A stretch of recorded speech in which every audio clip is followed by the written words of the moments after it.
India अपनी culture और history के लिए जाना जाता है, लेकिन यहाँ एक डार्क साइड भी है। लॉरेंस बिश्नोई का नाम सुनते ही लोगों की रूह कांप जाती है। उसकी दहशत जंग के आग की तरह फैल गई है और ऑर्गेनाइज्ड क्राइम की एक भयानक तस्वीर दिखाती है।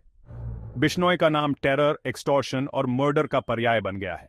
पंजाब के गांवों से लेकर दिल्ली की गलियों तक उसका दबदबा सब जगह है।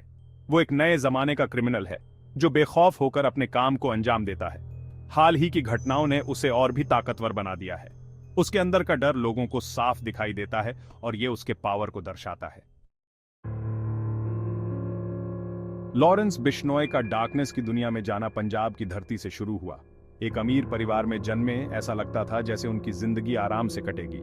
वो एक एवरेज स्टूडेंट था और कोई नहीं जानता था कि वो आगे चलकर इतना बड़ा क्रिमिनल मास्टरमाइंड बनेगा। लेकिन पावर का लालच और गलत कामों का थ्रिल उसे अपनी तरफ खींचता रहा। स्टूडेंट लाइफ में ही वो क्राइम की दुनिया में कदम रख चुका था। छोटे मोटे जुर्म धीरे धीरे बड़े अपराधों में बदलते गए। क्राइम की दुनिया ने उसे वो मकसद और पहचान दी जो उसे अपनी प्रिविलेज्ड लाइफ में नहीं मिली। वो जल्द ही इस दुनिया में आगे बढ़ता गया और उसके साथ हार्डेंड क्रिमिनल्स की एक गैंग जुड़ती गई। लॉरेंस बिश्नोई का क्रिमिनल एम्पायर डर और धमकी की नींव पर बना है। वो गैंगस्टर्स के एक बड़े नेटवर्क को कंट्रोल करता है जो बहुत ही बेरहमी से काम करता है। एक्सटॉर्शन, कॉन्ट्रैक्ट किलिंग्स और लैंड ग्रैबिंग उनके आम धंधे हैं। उसका तरीका आसान है लेकिन असरदार। डर पैदा करो, विरोध को दबाओ और कंट्रोल बनाए रखो। उसके गैंग मेंबर्स पूरी लॉयल्टी से काम करते हैं और उनको साइलेंस और पावर की भूख ने बांध रखा है। उसकी पहुंच बहुत दूर तक है और उसने सोसाइटी के अलग अलग हिस्सों में अपनी पैठ बना ली है। बिजनेसमैन से लेकर पॉलिटिशियंस तक कोई भी उसके इन्फ्लुएंस से अछूता नहीं है। लॉरेंस बिश्नोई के क्रिमिनल एम्बिशंस की कोई सीमा नहीं है। उसका नेटवर्क इंडिया के बाहर तक फैला हुआ है और उसके लिंक्स इंटरनेशनल क्राइम सिंडिकेट से भी जुड़े हैं। माना जाता है कि वो आर्म्स स्मगलिंग, ड्रग ट्रैफिकिंग और मनी लॉन्ड्रिंग में शामिल है।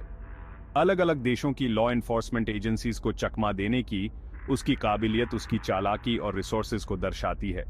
वो सोफिस्टिकेटेड कम्युनिकेशन नेटवर्क्स का इस्तेमाल करता है और लो प्रोफाइल रखता है, जिसकी वजह से उसे ट्रैक करना मुश्किल हो जाता है। उसकी इस इंटरनेशनल रीच ने रीजनल सिक्योरिटी को लेकर चिंता बढ़ा दी है। खुफिया एजेंसियां उसके ग्लोबल ऑपरेशंस का असली दायरा जानने के लिए लगातार काम कर रही हैं। लॉरेंस बिश्नोई का राइज एक डिस्टर्बिंग ट्रेंड के साथ हुआ है। उसके क्रिमिनल पर्सोना का महिमा मंडन। उसे अक्सर रॉबिन हुड जैसा दिखाया जाता है जो हिंदू कम्युनिटी का रक्षक है। सोशल मीडिया और मीडिया के एक हिस्से द्वारा फैलाया गया ये नैरेटिव न सिर्फ गलत है बल्कि खतरनाक भी है।